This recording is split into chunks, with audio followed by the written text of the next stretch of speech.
जय माता दी। आज हम श्री देवी भागवत महापुराण में कुरु वंश का वर्णन सुनेंगे। ऋषियों ने पूछा, परम सिद्धि प्राप्त करके सुखदेव जी के पधार जाने पर देव शिरोमणि व्यास जी ने फिर क्या किया, इसे विस्तार पूर्वक हमें बताने की कृपा कीजिए। सूत जी कहते हैं, असित देवल, वैस्मयापन, जैमिनी और सुमंतु प्रभृति अनेकों शिष्य व्यास जी के पास रहकर वेदाभ्यास करते थे। वे सभी पहले ही आज्ञा लेकर पृथ्वी पर धर्म प्रचारार्थ चले गए थे तथा पुत्र सुखदेव जी का अंतरिक्ष में निवास हो गया।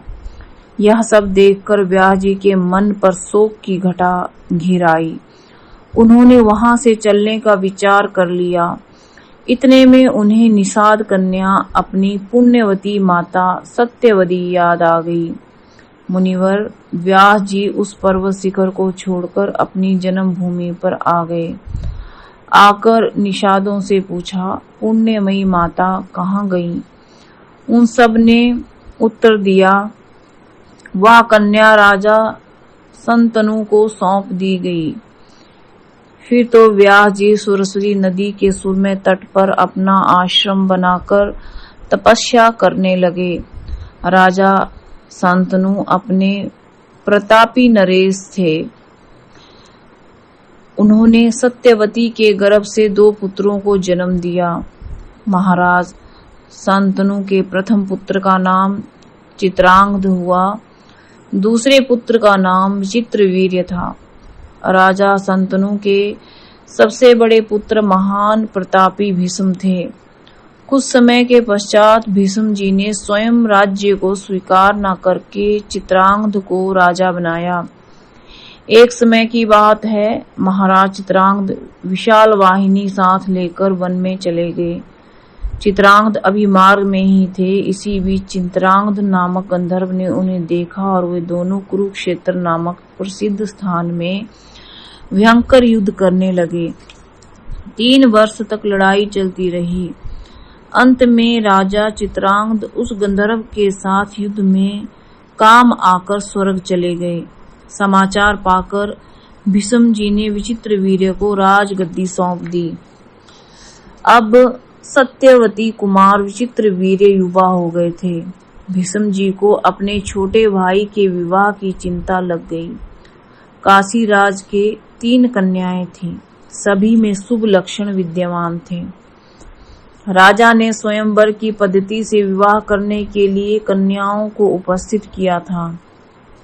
महान तेजस्वी भीष्म जी एक रथ पर बैठकर स्वयंवर में पधारे और सभी राजाओं को परास्त करके उन्होंने 3 कन्याएं बलपूर्वक छीन ली।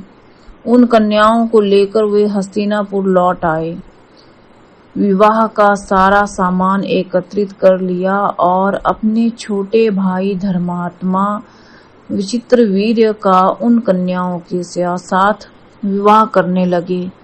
तो तीनों में से जो अत्यंत सुंदरी थी, उस बड़ी कन्या अम्बा ने लज्जित होकर भीष्म जी से कहा, धर्मज्ञ, आप कुरुवंश के प्रतिष्ठित पुरुष हैं। गंगानंदन, मैं तो मन ही मन राजा साल्व को स्वयंवर में वर चुकी हूँ। परतम, अब इस कुल की प्रथा के अनुसार जो उचित हो करने की कृपा कीजिए। सूत जी कहते हैं, इस प्रकार उस कन्या के कहने पर कुरुनंदन भीष्म जी ने उस कन्या से कहा, वरानने, तुम स्वेच्छा पूर्वक जा सकती हो। अब भीष्म जी से विदा लेकर वह कन्या साल्व के पास गई और बोली, महाराज, आप में मेरा मन रम गया था, अतः मैं धर्म पूर्वक भीष्म जी से विदा हो गई हूँ। अब आपकी सेवा में उपस्थित हूँ। मेरे साथ विवाह कर लीजिए। साल्व ने कहा, सुंदरी, मेरे सामने ही भीष्म ने तुझे पकड़कर रथ पर बिठा लिया था, अतः मैं तुझे अपनी पत्नी नहीं बनाऊंगा। यद्यपि तेरे प्रति भीष्म की मातृ भावना थी, फिर भी तू उनके पास तो रह ही चुकी है, अतः मेरे साथ तेरा विवाह होना असंभव है। अम्बा महामना साल्व के त्याग देने पर पुनः भीष्म जी के पास गई और कहने लगी, वीर, आपकी छोड़ी हुई मानकर साल्व ने मुझसे विवाह नहीं किया। महाभाग, आप धर्मज्ञ पुरुष हैं, मुझे अपनी दासी बना लीजिए, अन्यथा मैं शरीर त्याग दूंगी। भीष्म जी बोले, सुंदरी, तुम्हारे चित्त में दूसरा पुरुष बस चुका है, अतः तुम्हें कैसे स्वीकार किया जाए। कल्याणी, अब तुम निश्चिंत होकर अपने पिता के पास चली जाओ। जब साल्व के समान ही भीष्म जी ने भी उसे ऐसा ही उत्तर दिया, तब वो कन्या जंगल में चली गई। वहीं रहकर वह तपस्या करने लगी। इधर राजा विचित्रवीर्य का 2 स्त्रियों के साथ संबंध हुआ। उनमें से एक का नाम था अंबालिका और दूसरी का था अंबिका। 9 वर्षों तक महाराज विचित्रवीर्य ने उन दोनों के साथ मन के अनुकूल रमण करते रहे। इतने में उन्हें राज्य यक्षमा की बीमारी हो गई। उसके बाद वे इस लोक से चल बसे। सूत जी कहते हैं, तब वंश परंपरा कैसे कायम रहे, इस चिंता से सत्यवती घबरा उठी। सत्यवती ने अपने बड़े पुत्र शुद्धात्मा व्यास जी का मन ही मन चिंतन किया। स्मरण करते ही तपस्वी व्यास जी वहां आ पहुंचे। सत्यवती ने अपने पुत्र मुनिवर व्यास जी से कहा, बेटा, अब तुम विचित्रवीर्य के क्षेत्र में सुंदर पुत्र उत्पन्न करो। व्यास जी ने माता की बात सुनकर उनको आप्त वचन माना, अतः अपनी स्वीकृति दे दी। अंबिका ने मुनि के मानस संयोग से नेत्रहीन पुत्र धृतराष्ट्र को उत्पन्न किया। उसी प्रकार अंबालिका ने भी गर्भ धारण किया। तदनंतर वह पांडु की जननी हुई। सबकी सम्मति से पांडु राज्य के अधिकारी सिद्ध हुए। 1 वर्ष बाद सत्यवती ने फिर पुत्र उत्पन्न करने के लिए बहू को प्रेरणा की। उस समय वहां बहू ने स्वयं न जाकर अपनी दासी को भेज दिया। उस दासी के उदर से विदुर जी का जन्म हुआ, जो पुण्यात्मा पुरुष धर्म के अंश माने जाते हैं।